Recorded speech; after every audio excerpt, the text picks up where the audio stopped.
Libros en inglés que tengas, me dio curiosidad. Okay, I'm gonna show you off all my books in English, speak in English, just for this time. Starting with my edition of Miss Dalloway. I've been having this book like 4 years in a row and I didn't read it yet. Then I have a lot of plays. Starting with Hamlet, I didn't like it that much. Then Much Ado About Nothing, highly recommended. And Henry V, and Streetcar Named Desire. Such a good play, I highly recommend it. The Snows of Kilimanjaro and Other Stories by Hemingway. Then I had 3 books that I bought to Milan because they were so cheap. Romeo and Juliet, Gulliver's Travels, and Christmas Carol. Read the 3 of them. Not my favorite, but they're all good. Then I have a bilingual edition of King Lear. Probably my favorite play of Shakespeare. 3 more books I have to read in the degree. The original text of Frankenstein, Paul Pond, or Runeker, and of Mice and Men. One of my favorite books. Then I have Gone Girl. Didn't read it yet. I know, shame on me. I know Ellie's watching this and hated me because she wants me to read this book so bad. But this is even worse. I have If We Were Billions since 2023 as well, and I didn't read it yet. Then I have Eileen by Ottessa Moshfegh, one of my favorite authors, and one of my favorite books from this year. From Munawa, I have 2 books, Rouge and Bunny. Never read that woman before. Shame on me. Eyes, Gods, Throat and Bone. I didn't read it yet. I also have As I Lay Dying, one of my favorite books and my first encounter with Faulkner. Love this book with all my heart. It's just a bit dizzy. Not a good introduction to the author. I love it, but I don't know if I recommend it if you want to read Faulkner for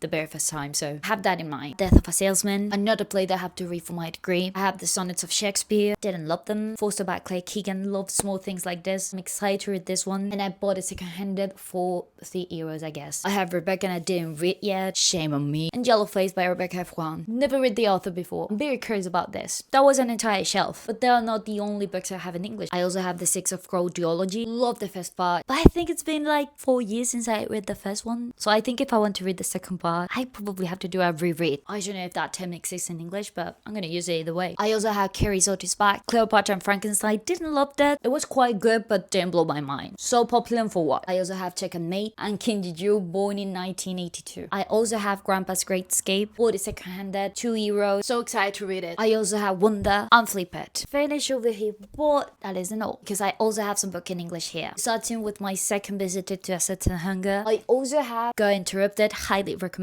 My first copy of Normal People and my Year of Rest and Relaxation. One of my favorite books of all time. I also have The Bell Jar, A Secret History. Such a good book. Queen's Gambit. I have some book over here too. I have The Yellow Wallpaper, Modest Proposal, and Let the Stray Young Poet. Thank you so much to my best friend Sita for this. I also have The Orange. Pretty cute. And I forget to mention this edition of The Bell Jar that you already know very well, so. And the last book is Zoltujeki and Mr. Hyde. These all are my books in English. Pretty good amount. And in my day I read a lot in English, but not as much as I would like to. If there's any section or bullshit that you want to see in the future, let me see in the comments. I'm gonna keep an eye on you. That's it. Bye.